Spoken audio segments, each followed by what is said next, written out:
بسم اللہ الرحمن الرحیم۔ السلام علیکم ناظرین، میں ہوں مبشر میر TFT نیوز اسٹوڈیو سے۔ ناظرین، جو سیاسی صورتحال اور اکنامک صورتحال ہے اور ملک کے اندر جو اس وقت دست و گریباں والی کیفیت ہے اپوزیشن پارٹی اور حکمران پارٹی کے درمیان، وہ انتہائی، میں تو یہی سمجھتا ہوں کہ یہ قابل مذمت ہی ہے، کیونکہ جو ہمارے سامنے جو ایک صورتحال ہے وہ ہماری ریاست کے لیے زیادہ خطرناک ہے۔ ابھی حال ہی میں اپیکس کمیٹی کا مرکزی سطح پر اجلاس ہوا، جس کی صدارت prime minister of Pakistan Shehbaz Sharif صاحب نے کی ہے، جس میں تمام اہم عہدیدار جو ہیں، جو حکومت سے وابستہ ہیں، جو ریاستی اداروں کے سربراہ ہیں، انہوں نے بھی شرکت کی ہے، اور یہ چیز جو ہے اس کو آبزرو بھی کیا گیا ہے، اور جو ٹیررزم کی صورتحال ہے اس کو بھی ڈسکس کیا گیا، اور یہ اس چیز پر بھی اتفاق کیا گیا ہے کہ کاؤنٹر ٹیررزم، پولیٹیکل سٹیبلٹی اور اکنامک ریوائول یہ انٹر لنک ہیں۔ یقیناً یہ سب جانتے ہیں انٹر لنک ہے، لیکن ہم تو یہ دیکھیں گے کہ اس صورتحال میں اس کے اوپر جو ایکشن ہے گورنمنٹ کا وہ کیا ہے۔ ایکشن کے حساب سے اگر ہم دیکھیں تو پولیٹیکل سٹیبلٹی جو ہے وہ میرا خیال نمبر 1 آئے گی، اور اس کے اوپر جو ایکشن لینا چاہیے پرائم منسٹر کو وہ نہیں لے رہے۔ اس وقت تک جو ہے جو ان کو سیٹل کر لینا چاہیے تھا، 12 سے 13 14 یا 16 پارٹیاں اگر کہی جا رہی ہیں کہ ان کے ساتھ وابستہ ہیں اور ان کے ساتھ جو ہے وہ شریک اقتدار ہیں، تو ان کو ہی سیٹل کرنے کے لیے پرائم منسٹر نے 80 سے زیادہ اپنے وزراء بنائے ہوئے ہیں۔ تو پہلے تو ان کے آپس کے اندر اس چیز کے اوپر فائٹ کرنے کے لیے، کنٹری کے لیے یہ کنسنسس نہیں کہ ہم اپنے آپ کو جو ہے وہ جو ایک کم سے کم لوگوں کے اوپر جو ہے اپنی چھوٹی ٹیم کے اوپر جو ہے وہ ٹرسٹ کرتے ہیں اور سارے مل جو ہیں وہ مل کے آگے بڑھتے ہیں۔ تو سیکریفائس کرنے کے لیے جو حکومت کے اندر اتحادی ہیں وہ بھی تیار نہیں ہے، تو یہ ایک بڑا ڈرا بیک ہے۔ اس کے بعد جو ٹیررزم ہوا ہے، میرا خیال ہے اس کے اوپر ہمیں سوچنا چاہیے۔ اس میں ایک بات کہوں گا کہ دیکھیں، انٹیلیجنس بہت اہم چیز ہے۔ ملک کی جو قومی سلامتی کے حوالے سے انٹیلیجنس اداروں کا کردار بہت اہم ہے۔ ہم جانتے ہیں کہ جس وقت جنرل رئیس شریف جو ہیں وہ آرمی چیف تھے، اس وقت انٹیلیجنس نیٹ ورک کی بنیاد پر ہی جو کراچی آپریشن بھی ہوا، بلوچستان میں بھی ہوا، وزیرستان میں بھی ہوا، اسی کی بنیاد پہ ایک کامیاب آپریشن ہوا اور پاکستان کے اندر بہت حد تک سٹیبلٹی آئی اور اکنامک ریوائول بھی ہوا۔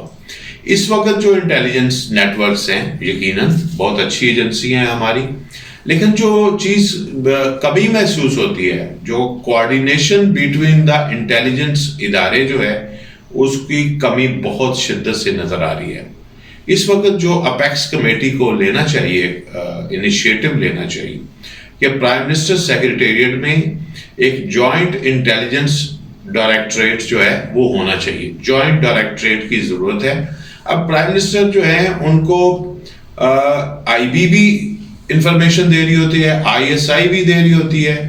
آرمی چیف کو MI دے رہی ہوتی ہے انفارمیشن، ٹھیک ہے، اور صوبائی لیول پر ہم دیکھتے ہیں اسپیشل برانچ بھی ہے پولیس کی، وہ بھی ایک انٹیلیجنس کر رہی ہے۔ اس کے علاوہ ہمارے ملک میں کئی انٹیلیجنس ادارے ہیں، رینجر کا بھی ہے، دیگر اداروں کے بھی ہیں، ایون کسٹم انٹیلیجنس بھی ہے، تو ان کو بھی بہت سی انفارمیشن ملتی ہے۔ لہٰذا ایک جوائنٹ ڈائریکٹریٹ جو ہے فار کوآرڈینیشن، ایک بیسٹ کوآرڈینیشن کے لیے پرائم منسٹر سیکریٹریٹ میں ہونا بہت ضروری ہے۔ اسی کی بنیاد کے اوپر بڑے کامیاب آپریشن بھی ہو سکتے ہیں اور ملک کی سلامتی کے بڑے فیصلے بھی ہو سکتے ہیں، تو یہ ایک بڑی جو ہے نا کمی محسوس ہوتی ہے۔ باقی جو پولیٹیکل سٹیبلٹی میں الیکشن، کیا الیکشن ہونا چاہیے، کیا الیکشن نہیں ہونا چاہیے، اب چونکہ معاملہ سپریم کورٹ میں ہے تو سپریم کورٹ اس کو ڈیسائیڈ کرے گا۔ ایک لارجر بنچ بن گیا ہے، پریزیڈنٹ آف پاکستان نے اس میں جتنا بھی کام کیا ہے وہ بھی میرا خیال ہے کہ بر وقت تھا، شاید اسی کو دیکھتے ہوئے سپریم کورٹ جو ہے اس نے اس کو ٹیک اپ کر لیا ہے، اور یہی ہمارے ہاں ایک رسم بن گئی ہے کہ جو آرڈر اسٹیبلشمنٹ سے آئے گا یا عدالت سے آئے گا اس کو ہمارے سارے سیاستدان تسلیم کر لیتے ہیں۔ تو پولیٹیکل سٹیبلٹی میں جو کمی ہے وہ پولیٹیکل پارٹیوں میں دونوں سائیڈوں پہ وہ ول کی کمی ہے، جو آپس میں کوئی فیصلہ نہیں کر پا رہے، لیکن ان کو جب اسٹیبلشمنٹ کہتی ہے کچھ تو ابھی جو ہے وہ راضی ہو جاتے ہیں، یا اگر عدالت کی طرف سے حکمات، تو ہو سکتا ہے کہ عدالت اس پہ جو فیصلہ دے گی یقیناً آئین کی روح کے مطابق اس کے بعد اس میں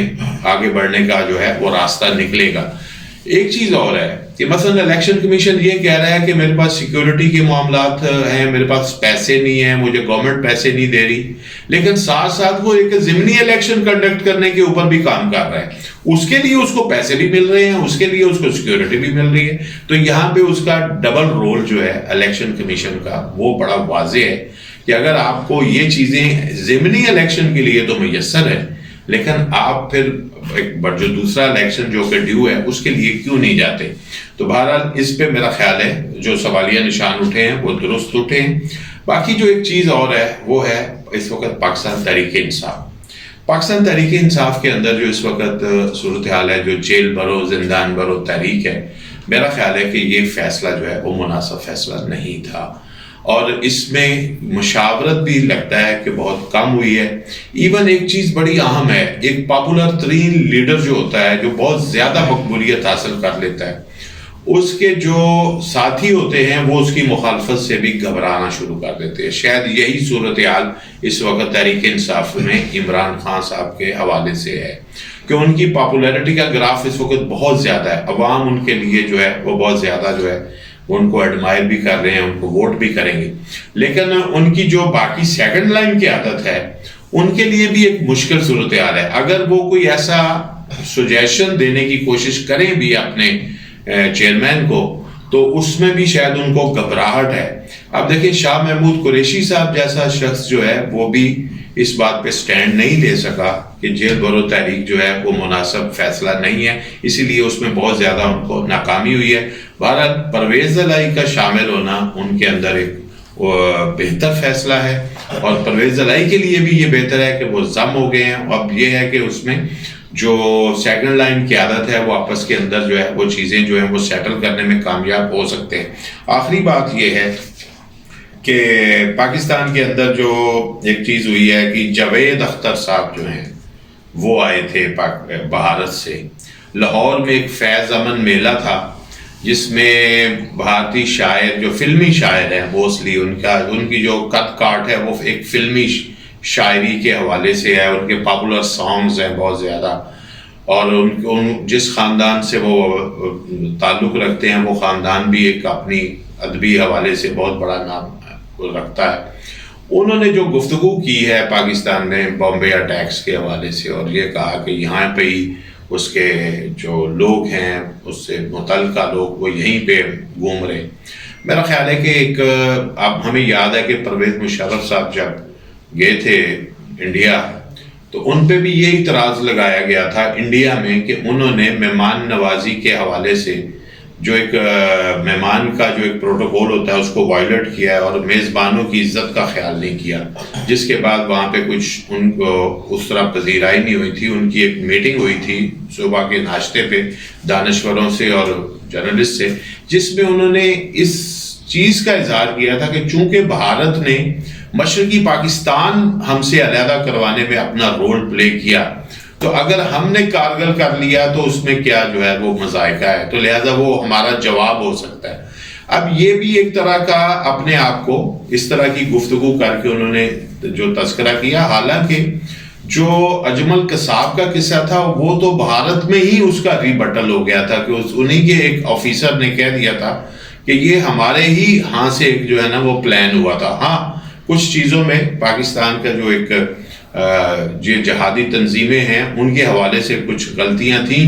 لیکن وہ اجمل قصاب پاکستانی ثابت نہیں ہوا تھا۔ ہمارے کچھ لوگوں نے ضرور کہا تھا کہ یہ پاکستانی ہے، لیکن ایکچولی جو سٹوری انڈیا کے حوالے سے آئی تھی اسی میں واضح ہو گیا تھا۔ لیکن میں اس چیز پہ نہیں جا رہا، میں ابھی صرف یہ کہوں گا کہ وہ ایک مہمان تھے، اور مہمان کو چاہیے تھا کہ وہ مروت کے ساتھ جو ہے وہ کچھ لحاظ رکھتے، اور ان چیزوں کی بجائے